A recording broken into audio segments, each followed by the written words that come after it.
네, 이어서 김기성 앵커가 꼽은 이슈에 함께하도록 하겠습니다. 어떤 이슈들이 나와 있는지 함께 말씀 나눠보도록 하겠습니다.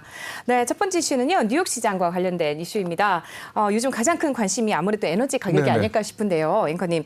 요즘 원유라든지 천연가스 굉장히 불안한 움직임을 보이고 있잖아요. 네, 그렇습니다. 사실 여러 원자재 중에서 물가에 가장 큰 영향을 미치는 것 하나만 꼽아라 그러면 네. 원유를 꼽을 수가 있을 것입니다. 그렇죠. 그러니까 다른 원자재 같은 경우는 가격이 오르더라도 업체들이 소비자 가격에 전가하기가 쉽지가 않습니다. 그런데 네. 이 석유 같은 경우는 바로 즉시로 반영이 된다 이렇게 보시면 되거든요. 그래서 간밤에 서부 텍사스 중진류 같은 경우에 1.9%가 떨어지긴 했습니다만은 여전히 2014년 이후에 7년 만에 지금 최고치를 기록하고 있는 그런 중입니다.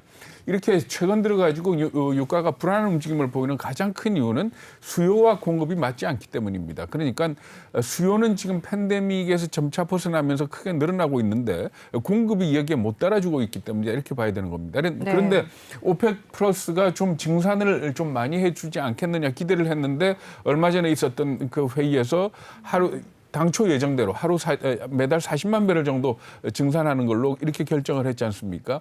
이런 부분들이 아무래도 불안한 요인으로 작용을 하고 있다 이렇게 보시면 되는데 사실 그 오펙 플러스의 생산량도 계획만큼 생산이 안 되고 있다 그럽니다. 이유는 뭔가 하면 앙골라나 나이지리아 같은 경우에는 내부적인 문제로 인해 가지고 생산이 중단이 돼 있는 그런 상태라 그러거든요. 네. 그러면은 과거 같은 경우에는 미국이 이 휘발유 원유 생산을 늘렸지 않습니까? 그렇죠. 그런데 미국도 지금 현재 원유 생산을 늘리지 않고 있기 때문에 결국 이런 수요와 공급의 미스매치로 인해 가지고 많은 전문가들이 올겨울에 한파를 감안을 한다면은 아마 배럴당 $100까지 가지 않겠느냐 하는 이런 예상들을 내놓고 있습니다. 단 한 가지 변수는 있습니다. 오늘 나온 뉴스 중에 어떤 게 있는가 하면 미국이 전략 비축유를 방출하는 문제를 검토하고 있다 이렇게 얘기를 했거든요. 그러니까 미국의 전략 비축유 그러면 멕시코만 부분에 저장이 돼 있고 대략 한 6억 2천만 배럴 정도 되는 걸로 이렇게 알려지고 있습니다. 이게 2011년이었죠. 그때 유가가 $100를 넘어서니까 그때 한번 전략 비축유를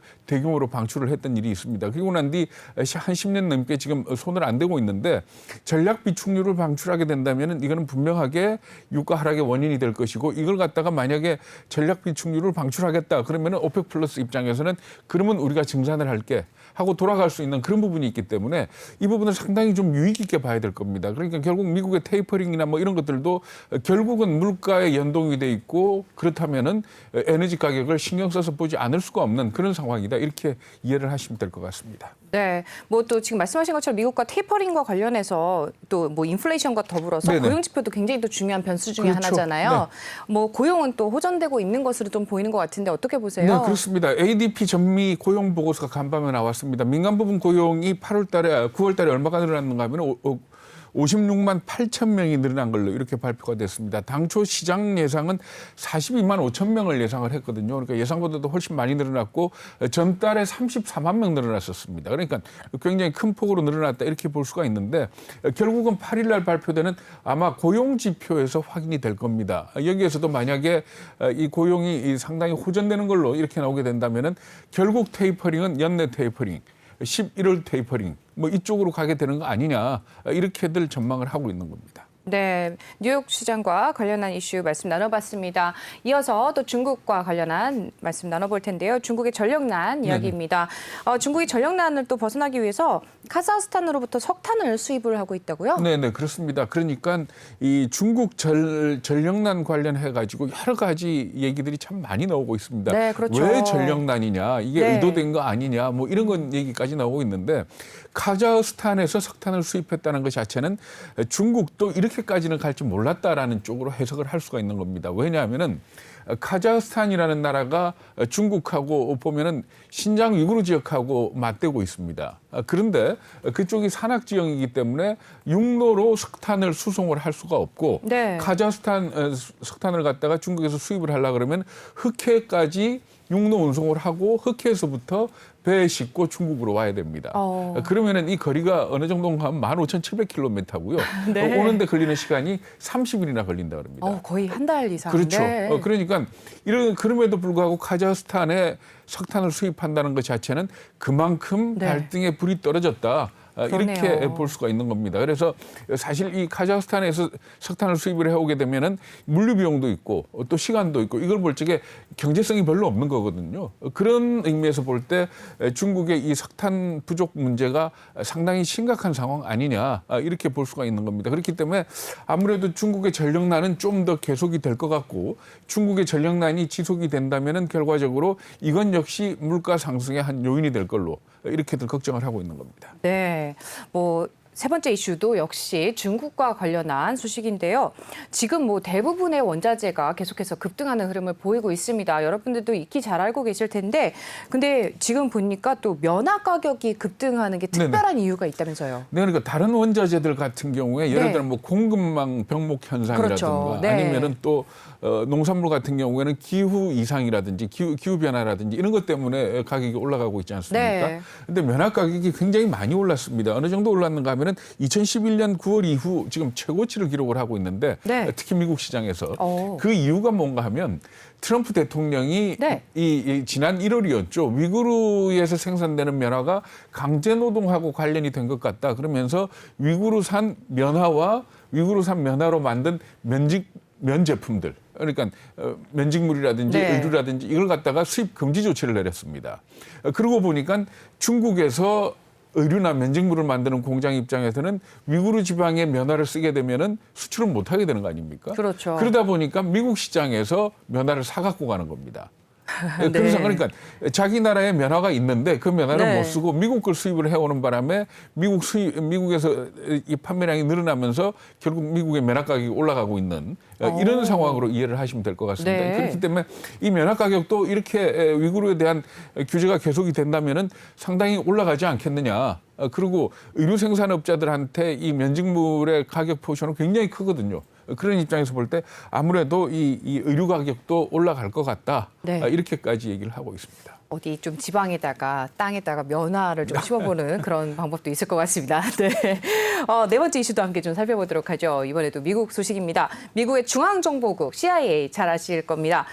해외 첩보망이 허물어지고 있다는 소식이네요. 네, 뉴욕타임스가 보도를 한 내용인데요. 이게 무슨 경제하고 관련이 있겠느냐라고 하지만 이 뉴스를 들어보면은 정말 과학의 발전이 대단하다라는 걸 알 수가 있습니다. 그러니까 네. 뉴욕타임스가 보도한 내용을 보면 CIA가 세계 여러 나라에 있는 지부에다가 네. 극비 전문을 보냈는데 그 전문 내용이 뭔가 하면은 이 정보원들, 현지 정보원들의 신원이 노출이 돼가지고 네. 그 현지 당국에 잡혀서 처형을 당하거나 아니면은 이 사람들이 이중 간첩으로 변하는 일이 있다. 네. 그래서 이 부분 현지 정보원에 대한 말하자면 관리를 철저히 해라라는 그런 식의 전문을 내려보냈다 그럽니다. 그래서 네. 보면은 그 아프가니스탄에서 있었던 2011년인가요? 그때 네. 있었던 자살 폭탄 테러 같은 경우에도 그 자살 폭탄 테러를 일으킨 사람이 미국 CIA가 고용하고 있던 현지 정보원이었다는 겁니다. 그러니까 결국은 이중 간첩의 역할을 하게 된 거죠. 네. 그러니까 이런 식으로 결국 그 CIA의 해외 정보망이 허물어지고 있는 거 아니냐라는 그런 기사를 실었던 겁니다. 이런 뭐 신원이 노출되고 있는 원인이 분명히 있을 것 같은데 이유가 뭘까요? 네, 그게 이제 재밌는 부분인데요. 네. 중국이나 이란 같은 경우는 AI 때문이라 그럽니다. AI 그러니까 왠지 느낌이 그럴 것 같았어요. 네. 그러니까 얼굴 인식 프로그램 뭐 이런 네, 거 있지 네. 않습니까? 네. 그러니까 AI를 통해 가지고 의심되는 사람을 갖다가 실시간으로 계속 추적을 할 수가 있는 겁니다. 네. 이렇게 되면은 그 사람이 누구를 만났는지 네. 어디에 갔는지 하는 게 다 나오지 않습니까? 너무 무서워요. 이렇게 네. 되니까 결과적으로 네. 이 말하자면 누가 정보원이다는 걸 추적해서, 특정지을 네. 수 있는 그런 기술이 발달이 됐고요. 그리고 또 통신망 해킹을 한다 그럽니다. 그러니까 우리가 뭐 휴대전화가 해킹이 되냐 안 되냐 얘기를 하지만은 해킹되는 걸로 보는 게 옳을 것 같습니다. 그러니까 이런 걸 통해 가지고 현지 정보원들이 노출이 되고 네. 결과적으로 이게 CIA에 말하자면은 이 해외 정보망이 허물어지고 있는 거 아니냐 이렇게 지적을 하는데 뉴욕타임스가 지적을 한 것 보면은 물론 이런 이 기술의 발달에 따른 정보 노출도 있겠지만은 또 한 가지는 뭔가 하면 CIA가 네. 9.11 테러 이후에 말하자면 본업의 방향을 좀 바꿨다 그럽니다. 이 정보전보다는 네.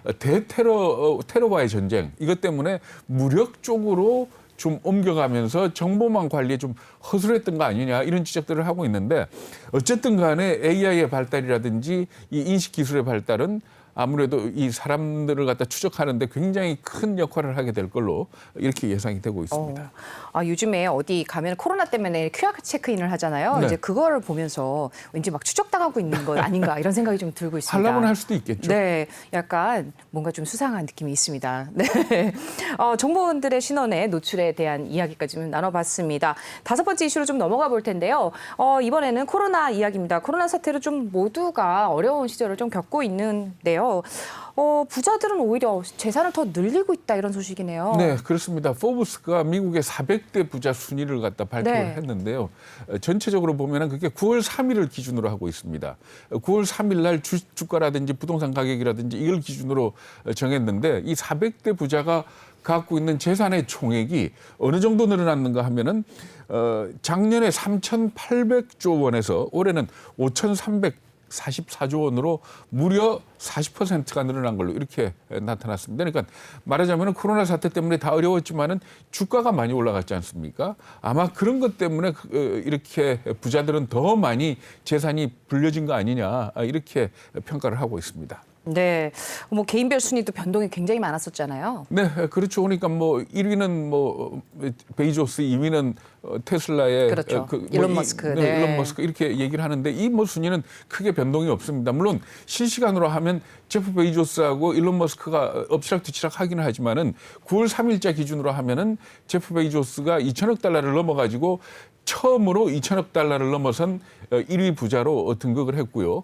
그밖에 그 순위가 바뀐 걸 보면은 빌 게이츠 같은 경우에 순위가 많이 내려갔습니다. 그 이유는 뭔가 하면 이혼하면서 재산을 떼줬기 때문에 순위가 많이 내려갔고요. 네. 그리고 또 트럼프 대통령이 항상 이 400위 안에 들어갔었는데 이번에는 400위 밖으로 밀려났다 그럽니다. 그 이유는 아무래도 상업용 부동산들의 가격이 떨어졌기 때문이 아니냐 이렇게 얘기를 하고 있습니다. 그 밖에도 재밌는 내용을 볼 것 같으면 미국의 400대 부자 중에 70%는 부모로부터 돈을 물려받은 사람이 아니고 대부분의 경우 70%는 네. 자수성가형인 걸로 이렇게 나타났고요. 그리고 또 400대 부자 가운데 여성의 비율은 14%에 불과한 걸로 이렇게 조사가 됐습니다.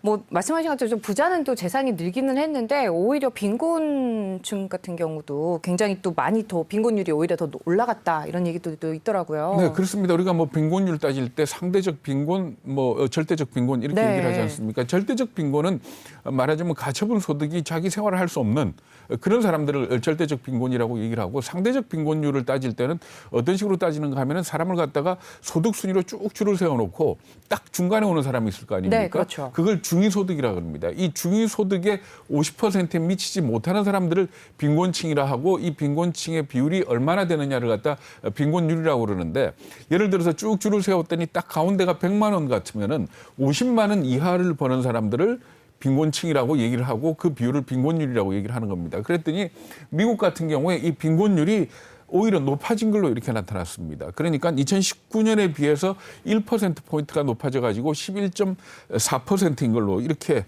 나타났습니다. 그리고 참고로 미국의 중위소득 대략 얼마나 될 것 같습니까? 그러니까 평균하고는 좀 개념이 다른 거죠. 중위소득이 어느 정도인가 하면은 2019년에 비해 가지고 2.9%가 줄어들었다 그럽니다. 그래서 우리 돈으로 계산을 하면 한 7,920만 원 정도. 그러니까 이 7,920만 원이니까 1년에 버는 소득이 4천만 원이 안 되는 사람이 미국 국민의 11.4%다. 이렇게 보시면 되는 겁니다. 그러니까 네. 그만큼 말하자면 부자들의 재산은 늘어났는데 가난한 사람들은 더 많아졌다. 이렇게 볼 수가 있는 겁니다.